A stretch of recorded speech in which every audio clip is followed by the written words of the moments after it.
you. Thank you, please. Please be seated. Delighted to be here. I was told that I needed to be nice to Dean Gailey, but they didn't give me a particularly good reason, so I don't know if we will or not. Though somebody who's not here that ought to be recognized because they were a big supporter and advocate of this facility, particularly to me, is John Etchenger.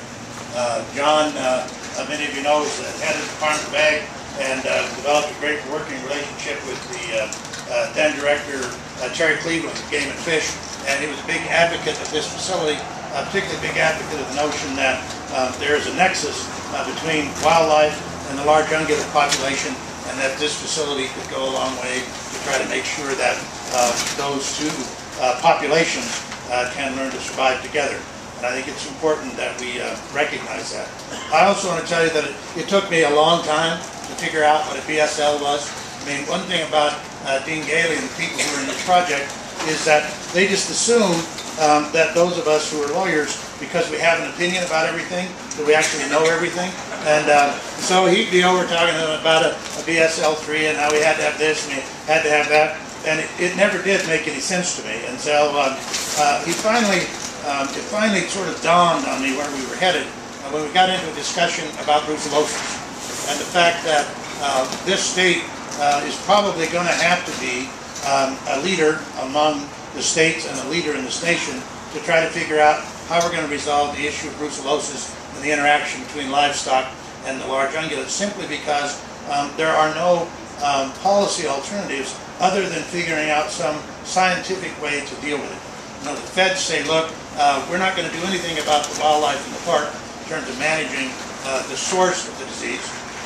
We clearly have livestock grazing. We clearly have questions of transmissivity. See, I got that. Transmissivity. See what I learned? That's pretty damn good, I think. Not too shabby. And that, in fact, we encounter a federal government whose basic position is, I think what they'd like is, frankly, to do away with livestock grazing, but they don't say it. And obviously, we don't share that view.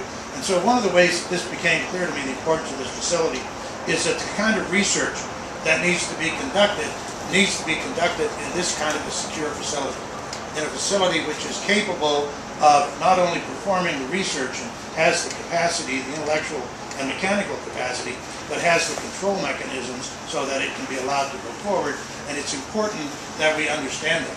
And I think it's important that that this thing be placed in context, because this is not just in the old lab. I think there are only 40 of these in the United States, and we have one of those located here at the University of Wyoming, and it's something that we can be proud of.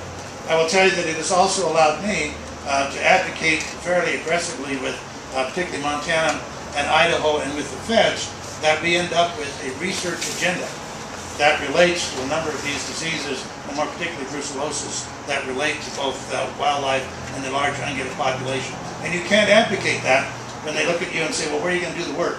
I got an answer now. I got an answer. And all we need is the help to make sure that we can get it funded. So I think this is a great facility. I acknowledge that it took me a while to understand, but you don't speak English.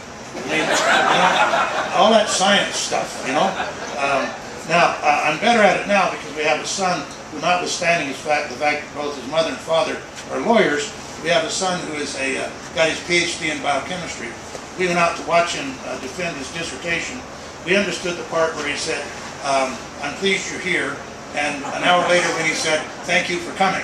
And so some days when I meet with Dean Gailey, it's exactly the way I feel. So we're delighted to be here. My congratulations to the university and to the president.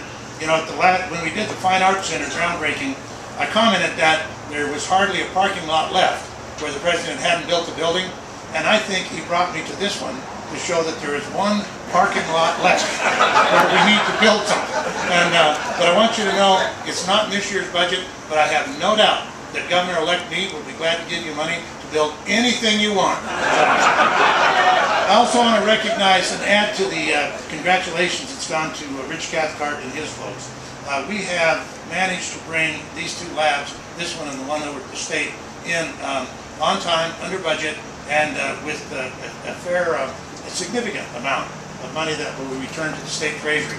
Now that's a sore spot, because Dean Galey's idea is that, well, they appropriated it to me, and I ought to get to spend it whether I spend it on what they appropriated it for or not.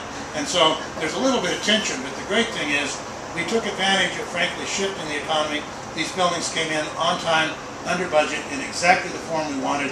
You can't ask for better than that. So congratulations, University. Congratulations, Dean. And thank you all for being here.